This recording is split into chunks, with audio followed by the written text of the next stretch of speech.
Hi everyone, welcome back to another episode of RCB TV. I am your host, Raegan Thomson, and let's jump into the latest competition, which was the European Championships. So, what went down in Alicante? We had the battle of Nathan Asha versus Regan Grimes for the second time in the second week in a row.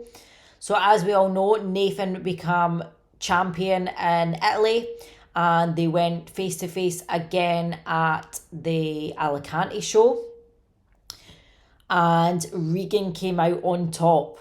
So there was a very controversial decision when looking at the scorecards. Both the prejudging and the finals, Regan won with a perfect score. There was a huge outrage at the show. A lot of people were booing. A lot of professionals' opinions were that Regan shouldn't have won. So let's deep dive into the top five at the Open. In first place, we had Regan Grimes. Second place, we had Nathan Asha. We then had Tim Budashine, which was nice to see him move up a couple of spots. I've met him before. He's a really nice guy, and I want to see the Europeans doing better in the sport. So it was great to see him in third place. And fourth, we had Theo, and in fifth, we had Roman Fritz. And he previously got third place at Italy. So I personally, again, I had him probably about third place at the show as well. I'm not sure what the judges seen that I didn't see. But yeah, I definitely would have had this different from what the judges did. So let's go into a deep dive on it. So here I have some shots of Nathan Asha and Regan Grimes. Just comparing to the Italy show, I don't think Regan's condition had changed at all, really. It was the same condition, and we all know that he needed to bring a better conditioning to be able to secure the win. He was a lot fuller this week, I would have to say. Definitely through the chest and delts. However, that conditioning was still not there where we would like to have seen it for him to take the show. But regardless, he took the win, so he done enough to secure that top spot and get that Olympia qualification. Just looking at Nathan Asha, I don't think that his condition changed much coming into the show either. I think it was very similar to his Italy look. So just looking at this front double bicep shot of Nathan and Regan, what screams to me is the condition that Nathan Asha has is obviously far superior to Regan's. The detail in his legs, right from his hip right down to his lower quads, it looks great. If you look at the biceps, Nathan has a better peaked bicep. His delts look a lot rounder. That taper into the waist looks a lot better than Regan's in these shots. Looking at this most muscular, this one is a lot closer for me. I think Regan has a lot wider clavicles, so he's taking up more room than Nathan, and obviously Regan has a lot more muscle on his frame than Nathan. I would have to give that shot to Regan, but the front double biceps definitely I would give to Nathan. That's a great shot for him. Going into the back shots, I do think they are a lot closer. However, I definitely would have had Nathan taking that top spot. I think Regan just needed to be a little bit more conditioned to secure that win, but I mean he done it. The judges obviously seen something that we didn't see, that we didn't pick up on. This sport is based on opinions, and the judging panel that were there obviously had Regan winning the prejudging and the finals over Nathan, so they must have seen something that we didn't. I mean, I would love for them to do a breakdown of the show so we can get a better understanding of what they're looking for in the open category, because to me it's always the biggest with the best shape, who's symmetrical, and brings the best condition. It's, to be honest, open bodybuilding is the easiest category to judge. Obviously, when I compare it to, for example, bikini is really quite hard to judge because you need to have that not too conditioned and not too soft. It's a really hard balance to find. Whereas open bodybuilding, you just need to have a great shape, really conditioned, the most conditioned on the stage, and symmetrical. And I thought that Nathan brought that. So it's one of the ones where I'm not really sure what happened or what the judges saw, and I would like a breakdown from them, but whether we'll get that or not. However, I am excited that Regan has qualified for the Mr. Olympia because I want to see him there. I'm going to watch the show in person, so selfishly I want more people there because it makes it more exciting. But yeah, Nathan made it clear from his stories that he was upset with the result, and to be fair, I would feel the same if I was him. Everyone at the show had Nathan winning, even the competitors on stage, so yeah, that must have been a hard pill to swallow. But I believe Nathan is going to go on to do France. Is there? Yeah, I believe he is going on to compete in France. I don't think Regan is, but that's just my guess. Yeah, I don't think he is.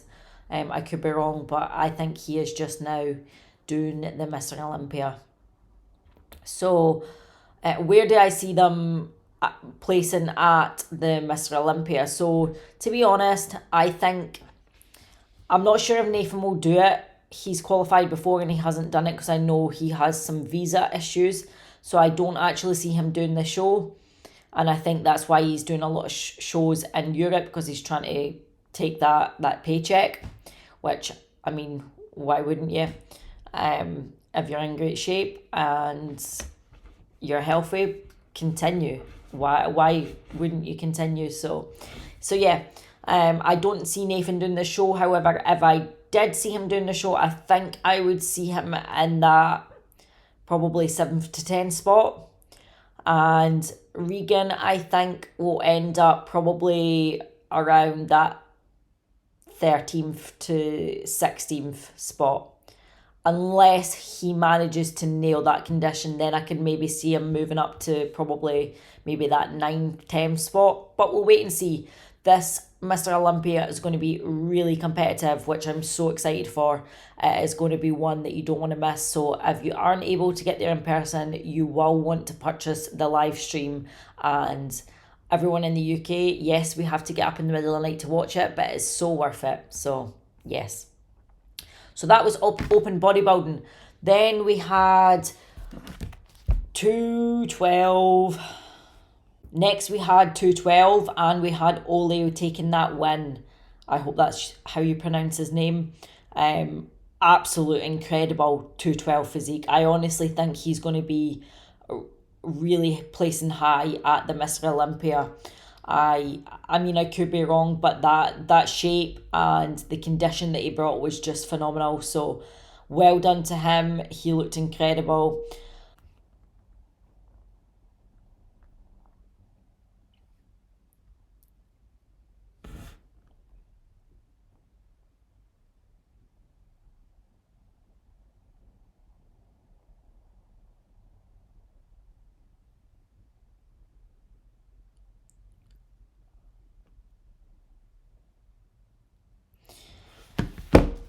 Then we had the bikini, which was a really good lineup. We had some US competitors in there, which is always nice to see in the European shows. Valerie came out on top, and this is where the discrepancy I always see from European shows to the American shows.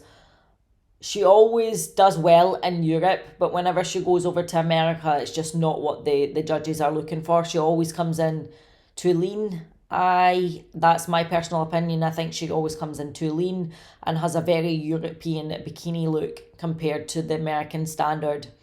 So it'll be interesting to see how she does it this Mr. Olympia because I believe last year she got last call outs. So it'll be interesting to see how she does this year, but congratulations to her.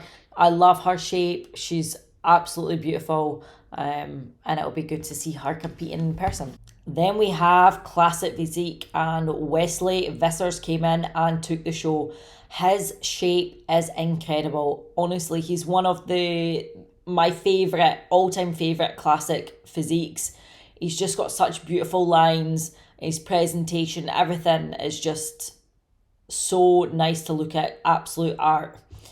So yeah, congratulations to Wesley. I can't wait to see him at the Mr. Olympia. That classic lineup is going to be insane because I believe Brion, who was moving to 212, is also staying in the classic class. So that's going to be interesting to see what happens there. Next, we had women's bodybuilding, and we had Chelsea taking the win and qualifying for the Mr. Olympia show. I don't normally follow the women's classes that closely, other than the top probably 5-10 at the Olympia. So I am still learning these classes, but she looked great, and congratulations for qualifying for the Mr. Olympia. Next, we have the figure category, and we had Gabriella come in and take that win with that nasty conditioning. It was really close between her and the second place, which was Paula. It was really close between they two, but Gabriella just came with that nasty conditioning, and that sealed her the Mr. Olympia qualification. So congratulations to her. Incredible package. It was a tough lineup in that figure category. The top 5 all looked incredible. It could have went either which way, but I'm happy to see Gabriella taking that win at the Alicante show. Moving on to men's physique, it was a close battle between Ali and Sidney. I want to say that's how you pronounce his name. I'm sorry if I've just butchered their names. But yeah, it was really close between these two. And again, I think it could went either which way. So again, congratulations to him for taking that win. And let's move on to fitness. So in fitness, we've seen Amy Hamilton taking that win. And we also had Karina taking the win in women's physique. Again, this was a close and really competitive lineup for women's physique. She looked stunning in that gold bikini. That shape she has, that X-frame shape, is just incredible. Her conditioning was spot on. Like, she was the full package. So it'll be exciting to see how she does at the Mr. Olympia. And last to finish is wellness category. We had Sandra take the win in wellness. We also just had Tyler Mannion go over what the wellness category, what they're looking for in the wellness category, which was very much needed because I think the wellness category had gone too far. And that's just my personal opinion. They were getting to be hugely over muscled in the lower half, and I understand that they've got to have density in the quads, the hamstrings and the glutes, and a good balance between the three, but it was getting to be too much for the category and almost mirroring women's bodybuilding's legs minus the glutes. So yeah, I'm really happy that they cleared up what they're looking for, and they aren't looking for big upper. It's small petite upper, petite waist, developed legs and glutes. Nothing crazy. And they referenced Franciella, who is definitely not the biggest on stage, but she has won the Mr. Olympia since it started, actually, for wellness category. And yeah, so hopefully that will set the tone for the Olympia, because these girls have been coming in absolutely massive. I can't wait to see what happens at the Wellness Mr. Olympia. I think it will be very close between Franciella and Issa if she's competing. We'll just have to wait and see. So that's it for me, guys. Like, share, subscribe, all that good stuff. Thanks for tuning in, and I will be back next week with another video. Thanks, guys. Bye.